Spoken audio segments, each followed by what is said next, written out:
আমি মাকে খুশি করতে গেলে বউ নারাজ, বউকে খুশি করতে গেলে মা নারাজ। কিন্তু আমি একজন মানুষ, কোন দিকে যাব? ইসলাম বলে তুমি তোমার মার কি সন্তান, তুমি তোমার বউয়ের কি স্বামী। শব্দগুলা খেয়াল করবেন। তুমি তোমার মার সন্তান, যার পায়ের নিচে তোমার বেহেশত। তুমি তোমার মায়ের পায়ের নিচে।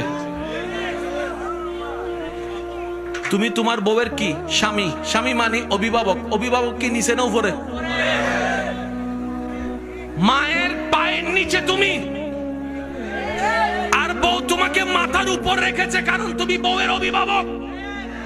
তো উপরওয়ালা তো নিচের ওয়ালা মতো হয় না, নিচের ওয়ালা তো উপরওয়ালার মতো হয় না। এবার সে বলে আমি করব কি? বলে যে শোনো, তুমি মাকে মাথায় রাখো, বউকে বুকে রাখো।